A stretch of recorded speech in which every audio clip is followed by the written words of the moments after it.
لەگەڵ میوانەکەم لە زیاتر لە هەواڵ سەبارەت بە پەیوەندیە بازرگانی و ئابوووریەکانی ئەمریکا و هەرێمی کوردستان قسە دەکەم. بەڕێز تریفە عەزیز، نوێنەری حکوومەتی هەرێمی کوردستان لە ئەمریکا میوانمە لە دهۆکەوە لەگەڵمانە. بەڕێز تریفە سپاس کە لەگەڵمانی. دیارەکەشاندێکی باڵای ئەنجومەنی بازرگانی ئابووری ئەمریکا کوردستان ئێستا لە هەرێمی کوردستانن. ئەمەوێ بزانم کە پەیوەندی ئابووری و بازرگانیەکانی هەرێمی کوردستان و ئەمریکا لە ئێستادا لە چ ئاستێکدایە؟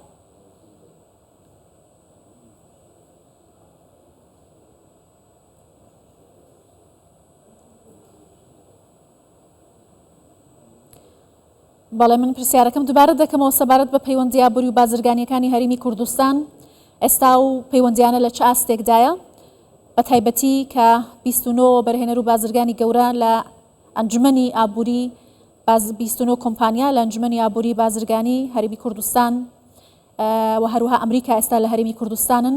29 کۆمپانیا هاتوون لەگەڵ هەرێمی کوردستان پەیوەندیان هەیە. پەیوەندیەکان لە چ ئاستێکدان لە بواری ئابووری و بازرگانی لە نێوان هەردوو وڵاتدا؟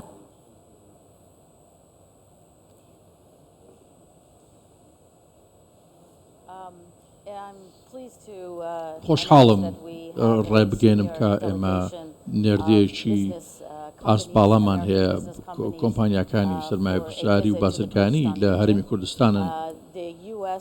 ئەمریکا و کوردستان ئەو کاونس ئەنجومەنی کە دروستکراوە لە 2012 دروستکراوە. ئەندامەکان بەردەوام زیاد دەبن. ئیمساڵ ئێمە نێردەیەکی مەزنترمان هەیە، شاندێکی مەزنتر. ئەمەش دەرخەری ئەو حەز و خواستەیە کە لە ئەمریکیەکانەوە دروست بۆ هەرێمی کوردستان و بەرهێنان تێیدا. واتە ئەو سەردانێک کە کردویانە لەم هەفتەیە کۆبوونەوەی زۆر بەرهەمهێن هەبوون لە هەولێر. بۆ 2 ڕۆژ کۆبوونەوەکان بەردەوام بوون، لەگەڵ بەرپرسە باڵاکان کۆبوونەوە ئەنجام درراوە لە حکوومەتی هەرێمی کوردستان، لەگەڵ نووسنگەکانی سەرۆک، هەروەها لەگەڵ تەواوی گروپە بازرگانیەکانیش گفتوگۆ کراوە، ژووری بازرگانی قسە کراوە لە هەولێر، دهۆک، لە سولێمانی و هەڵەبجەش.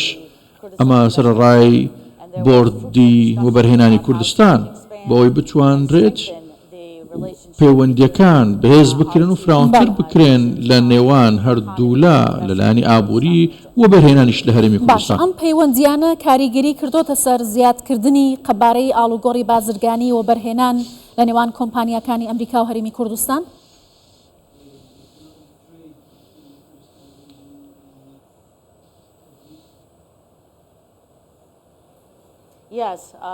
بەڵێ،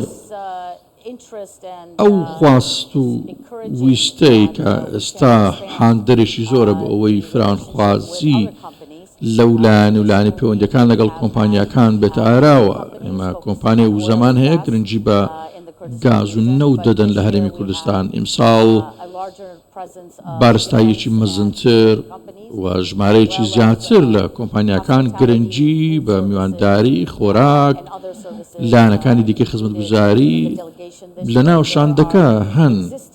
ئەوان کۆمپانیا گەلێکن لە هەرێمی کوردستان بەشێکیان 20 ساڵە لێرە کار دەکەن. کۆمپانیای نوێشان کە گرنگی بە وەبەرهێنان بۆ یەکەمین جار گرنگی بۆ وەبەرهێنان لە هەرێمی کوردستان دەدەن.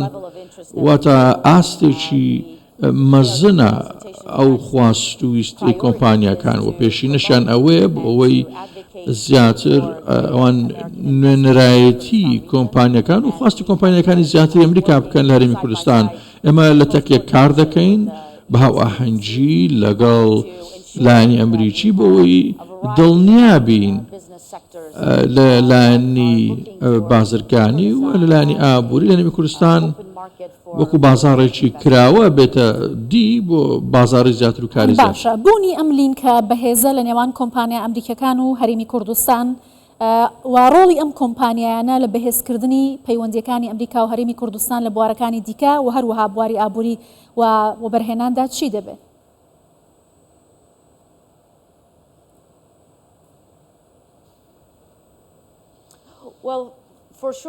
بەدڵنیاییەوە ئەمە لە تەک هاوشانی دنیابینی و پلانی ئەو حکوومەت کابینە ئێستاە و گرنگی دەدات بەوەی زیاتر لەسەر چاوێکی هەبێت بۆ داهات نەک تەنیا پشت بەستن بە وزەی نەوت و گاز و خواستەیە لە سەرماگوزاری لەلایەنی بازرگانی گەشت و گوزار لانی کەرتی تەندروستی کەرتەکانی دیکە مەشتێکە کە دەتوانین کاری لەسەر بکەین بێکەوە لە ئەمریکا لە ساڵانی داهاتوو بۆ ئەوەی ئاستی ئەو جۆرە خواستویست ئەمریکیە زیاتر بکەین کە ئەمە هاوشانی ئەو پێشینانێک حکوومەتی هەرێم کاری لەسەر دەکات. باشە ئایا کۆمپانیا ئەمریکیەکان جیاوازی لە نێوان هەرێمی کوردستان و عێراق دەکەن بۆچی ئەوان خوازیارن و بەرهێنانی زیاتر لە هەرێمی کوردستان بکەن؟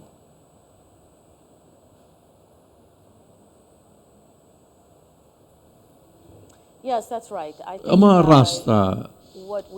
ئەوەی ئێمە تێبینیمان کردو بینیومانە هەرێمی کوردستان سەرنجڕاکێشە ڕوانگەیەکی سەرنجڕاکێشە بۆ وەبەرهێنە بیانیەکان بەهۆی ئەو یاسانەی کە کراون بۆ بازاڕی ئازاد بۆ سەرمایهداران و سەرمایە گوزاری لە هەرێمی کوردستان بەگشتی ئێمە هەندێک خاڵ و گرێبەست و ڕێساو یاسای گونجاومان هەیە کە سەرنجڕاکێشن جۆرێک لە جۆرەکان بۆ وەبەرهێنە بیانیەکان ئەمە شتانەیە کە کۆمپانیەکان بە دوای داوێڵن و هەرێمی کوردستان وێ ڕایەوەش ئارامە جیاوازە لە تێکرای عێراق ئەمانە هەمووی هۆکارن بۆ ئەوەی هاریکار بن لە هاندانی وەبەرهێنەرانی بیانی و ئەمریکیەکان بەتایبەت بۆ ئەوی بێنە هەرێمی کوردستان ئەمە شتێکە کە حکوومەتی ئەمریکاش بە هەمان شێوە پاڵپشتی لێ دەکات لەگەڵ ئەنجومەنی پەیوەندیداری ئەمریکی کار کراوە لەگەڵ تیمەکانی دیکە کە ئەوانیش بە تامەزرۆییەوە کار دەکەن لە نزیکەوە کارمەند لەگەڵ دەکەن بۆ گەشەپێدان و هاندانی وەبەرهێنانی ئەمریکی و هاندانی زیاتریان لە کوردستان. ئەمریکیەکان زۆر جەخت لە هەناردەکردنەوەی نەوت هەرێمی کوردستان دەکەنەوە ئەم بابەتە چ کاریگەریەکی لەسەر پرسی وزە لاستیکی جیهانیدا دەبێت؟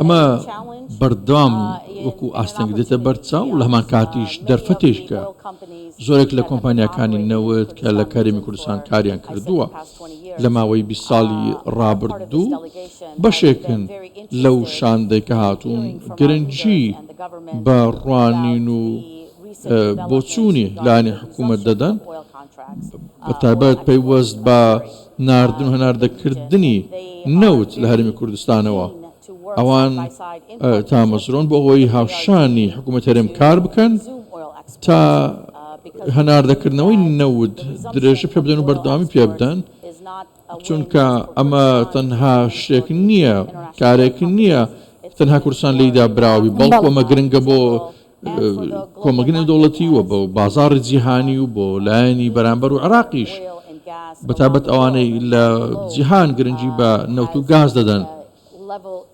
واتە بگەتە و ئاستەی کە پێویستە لە لایەنی هەناردەکردن و هاوردەکردنی نەوت و گاز گفتوگۆ دەبن لەسەر ئەو گرێبەستەکان و گفتوگۆ و توێژەکانی نێوان حکوومەت هەرێم و عێراق خواستی درێژە پێدان و دووبارە ناردنەوەی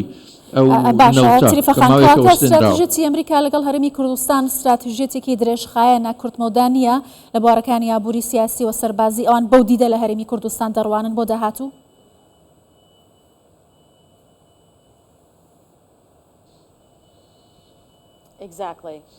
بەتەواوی بەو شێوەیە ئەوان بە 360 پلە وێنای دەکەن واتە تەنیا گرنگجیدان نییە بەلایەنی ئاسایش و بەرگری بەڵکو هاندانە بۆ کارکردن لەلایەنەکانی دیکە لە سێکتەرەکانی دیکە بۆ ئەوەی ئابووریەکە فرەلایەن بکەین تا حکوومەتی هەرێم وەکو هەرێمێکی بەهێزی ئابووری سەقامگیر و جڵە و لەدەست و گەشەکردو هاندانی کۆمپانیەکانی تێدا بە ئافرێنرێت و ئەمە سوپاسگوزارین کە حکوومەتی ئەمریکا پاڵپشتی ئەو دەستپێشخەریە دەدات بۆ زیادکردنی و بەرهێنانی ئەمریکی لە هەرێمی کوردستان. زۆر باشە کەواتە بە گۆڕینی ئیدارە لە ئەمریکا هاتنە سەرکاری ترەمپ کە خۆی دیدێکی ئابووریشی بۆ سیاست هەیە چی دەگۆڕێت لە پەیوەندیەکانی نێوان هەرێمی کوردستان و ئەمریکا کاریگەریەکان چی دەبن؟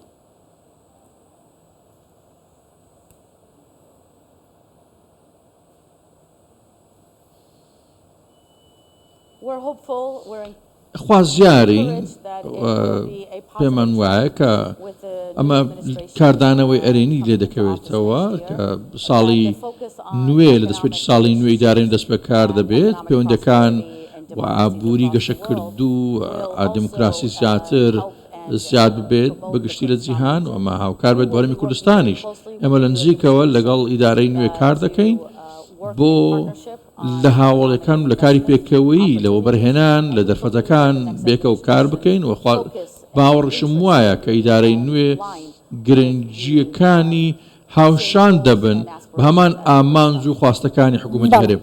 بەڵێ بەڕێز سریف عەزیز نوێنەری حکوومەتی هەرێمی کوردستان لە ئەمریکا زۆر سپاس لە دهۆکەوە لەگەڵمان بوویت.